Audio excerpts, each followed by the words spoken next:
মাননীয় উপদেষ্টা মহোদয়, আমি আপনার কাছে জানাতে চাই, আমাদের কাছে তথ্য আছে বিগত সময়ে এই তিস্তা মহাপরিকল্পনা বাস্তবায়ন করবার জন্য একটি মূলা ঝুলিয়ে বিগত সময়ে যারা সরকার ছিলেন তারা এই অঞ্চলের মানুষকে বোকা বানিয়েছে। আমরা এরই মধ্যে যিনি বন উপদেষ্টা আছেন তাদের সাথে আমার কথা হয়েছে এবং সেটি একজন যে রোকেয়া বিশ্ববিদ্যালয়ের একজন যিনি নদী নিয়ে কাজ করেন ডক্টর তুহিন ওয়াদুদ, আমি তার রেফারেন্সে বলছি যে মন্ত্রণালয়ে নাকি তিস্তা মহাপরিকল্পনার বিষয়ে কোনো কাগজপত্রই নাই। তাহলে এই যে বিভিন্ন সময়ে বড় বড় সমাবেশে মিডিয়ায় যে প্রকাশ করা হয়েছে যে তিস্তা মহাপরিকল্পনা ভারত এবং চীনের জুজু ঝুলিয়ে করা হয়নি, কি হয়েছে সেটি আমরা আপনার মাধ্যমে এই তিস্তা পাড়ের মানুষের 1 কোটি মানুষের জীবন এবং জীবিকার যে কষ্টের যে জীবন, আপনি যদি সামান্য একটু 200 গজ যদি পূর্ব দিকে যান আপনার কান্না পাবে।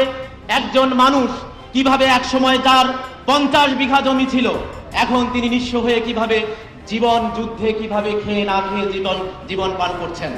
আমরা চাই এই রংপুর অঞ্চলে যে বৈষম্যের শিকার, আমি আপনাকে তথ্য দিতে চাই, আমরা এরই মধ্যে কিন্তু রংপুর অঞ্চল থেকে উপদেষ্টা দাবি করেছিলাম এবং রংপুরের প্রত্যেকটি মানুষ করেছিল। কেন করেছিল? যে আমাদের কোনো উপদেষ্টা ওই প্রতিনিধি পরিষদে না থাকার কারণে আমাদের কথা বলা হয় না, এরকম একটা মনের যে দুঃখের বঞ্চনা থেকে আমরা সেটি বলছিলাম। একটি সুসময় উন্নয়ন করতে হলে যে মিনিমাম যে 14% বাজেটে বরাদ্দ থাকা দরকার। আমি আপনাকে বিনয়ের সাথে অনুরোধ করি, আমাদের কাছে তথ্য আছে যে সেই বিগত সময়ে 53 বছরে এবং গেল 16 বছরে সেই পরিমাণ 1%-এরও নিচে ছিল। অর্থাৎ যে রংপুর আবু সাইদের যে হত্যা আত্মত্যাগের মধ্য দিয়ে একজন আবু সাইদ যে বীর, যে পুলিশের সামনে আমরা ছবি ধারণ করেছি কাছাকাছি থেকে, যে হাত উঁচিয়ে বুক উঁচিয়ে বুলিকে গরম করে, যার মাধ্যমে এই জুলাই অভ্যুত্থানের যে একটা নতুন মাত্রা পেয়েছিল। আমরা জানি আপনার নেতৃত্বে যে আন্দোলন হয়েছে, সেই আন্দোলনে এই রংপুরের মানুষ, অত রংপুরের মানুষের সাথে শুধু এখন নয়, বিগত সময়ে কিন্তু এই রংপুরের মানুষের অবদান যে কোনো সংগ্রাম যে কোনো জায়গায় কিন্তু অনেক বেশি ছিল, কিন্তু সেটি কিন্তু রংপুরের মানুষ। আমি আজকে রোকেয়া বিশ্ববিদ্যালয় আপনাদেরকে তথ্য দেই, গেল 16 বছরে শুধু আগের যে তত্ত্বাবধায়ক সরকার যখন হয়েছিলেন, যখন তিনি প্রতিষ্ঠা করেছিলেন, সেই সময়ের বাজেট ছাড়া নতুন করে কোনো অর্থ বরাদ্দ পায় নাই। মাত্র 1 লাখ টাকা গেল বছর কিন্তু উন্নয়ন বরাদ্দ পেয়েছিল, যেখানে অন্যান্য বিশ্ববিদ্যালয় 1000 কোটি টাকা উপরে পায়। তাহলে আবু সাইদের যে আকাঙ্ক্ষা, 24-এর যে আকাঙ্ক্ষা, আবু সাইদ যে কারণে জীবন দিয়েছিল, সে কারণে এই রংপুর বিভাগের এই উন্নয়ন বৈষম্য দূর করতে আমরা এই অভ্যুত্থানের একজন অগ্রগামী কাণ্ডারি হিসেবে আপনার কাছে বিনয়ের সাথে আহ্বান করতে চাই। এই তিস্তা মহাপরিকল্পনা যে নামেই হোক, মহাপরিকল্পনা হোক, খনন হোক, যে নামেই হোক, এই তিস্তাকে খুঁড়ে এই অঞ্চলে যে 1.5 কোটি মানুষের যে জীবন রেখা আজ নিষ্প্রভ হয়ে যাচ্ছে, সেটাকে আমরা জীবন্ত করার দাবি জানাচ্ছি। একই সাথে আমি আপনার কাছে আরেকটি তথ্য তুলে ধরতে চাই যে রংপুরে একটি বিজ্ঞান ও প্রযুক্তি বিশ্ববিদ্যালয় খুবই প্রয়োজন, সেটিও আমরা চাই। একই সাথে রংপুর, আপনি জানেন যে 6টি যে চিনিকল বন্ধ হয়ে গিয়েছিল, সেই চিনিকল বন্ধে উত্তরাঞ্চলের 5টি চিনিকল বন্ধ করা হয়েছে বিগত সময়ে।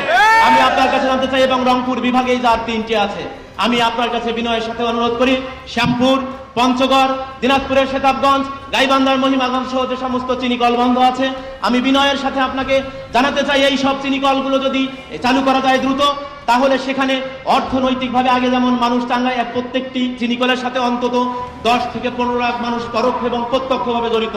আমি আপনার কাছে বিনয়ের সাথে অনুরোধ করি এই চিনিকলগুলো চালু করার আহ্বান জানাই। এবং আপনাকে আরো একটি তথ্য দিতে চাই, রংপুরের যে শ্যামপুর চিনিকল আছে, সেই শ্যামপুর চিনিকলে যে উৎপাদিত চিনি সব থেকে ভালো চিনি, অথচ কি কারণে সেটি বন্ধ করা হয়েছে আমরা যেটা জানতে পেরেছিলাম, সেখানকার একজন এমপি তিনি ডিও লেটার দিয়েছিলেন, সেটি একটি বেসরকারি কোনো একটা জায়গায় কাউকে দেওয়া হবে, সে কারণে কিন্তু সেটি বন্ধ করে দেওয়া হয়েছে। মাননীয় উপদেষ্টা মহোদয়, আমি আপনার কাছে বিনয়ের সাথে আহ্বান করি, এই বিষয়গুলো দেখবেন। বিশেষ করে আমাদের রংপুরের যে বাজেট, এই বাজেটে যে দীর্ঘ বৈষম্য আছে, আপনাদের আমলে এই বাজেট হবে, এই বাজেটে আমরা এই উন্নয়ন মন্ত্রণালয় থেকে আমরা উন্নয়নের মূল ধারায় যেতে চাই। আপনাকে বলে, আপনি যে জায়গায় দাঁড়িয়ে আছেন পীরগাছা, এই পীরগাছার কল্যাণী একটি ইউনিয়ন আছে যেখানে 100% জমিতে আলু উৎপাদন হয়, এবং আপনি এই আলু কেন্দ্রিক এখানে যদি কোনো কৃষি কেন্দ্রিক কোনো শিল্প কোল্ড স্টোরেজ করা সহ অন্যান্য জিনিস করা যায়, তাহলে আমরা ন্যায্য পাবো। এর আগে এই আলু 1 টাকা কেজিতে বিক্রি করেছে, রাস্তায় ফেলে দিয়ে ট্রাক দিয়ে ঢেলে দেওয়া হয়েছে, এবং আমরা সেগুলো খবর করেছি। আমি আপনার কাছে বলতে চাই, যেখানে আমাদের খাদ্য অন্যান্য অঞ্চলে গিয়ে উদ্ভিদ আমাদের ধান আমাদের আলু অন্যান্য আমাদের দিয়ে সেগুলো তারা কিন্তু বাঁচে, কিন্তু সেখানে আমরা বৈষম্যের শিকার। রংপুরের সাংবাদিকদের পক্ষ থেকে, রংপুরের সকল গণমাধ্যম কর্মীর পক্ষ থেকে এবং আমাদের এই রংপুরবাসীর পক্ষ থেকে আমাকে এই কথা বলবার সুযোগ দেওয়ার জন্য, এবং আমি আপনার কাছে আবারও জানাতে চাই, আপনি বৈষম্যের যে বিষয় বাজেটে আছে এই বাজেটটি আপনি একটু গিয়ে দেখবেন, এবং বাজেটে যেন আর আমরা বৈষম্য না পাই, অর্থাৎ জেলা হিসেবে বিভাগ হিসেবে আমাদের যে বাজেটের যে আমাদের ন্যায্য প্রাপ্তি সেটি যেন নিশ্চিত হয়। এ বলে আমি আমার কথা শেষ করছি। রংপুরের সাংবাদিকদের পক্ষ থেকে আপনাকে অভিনন্দন। আসসালামু আলাইকুম।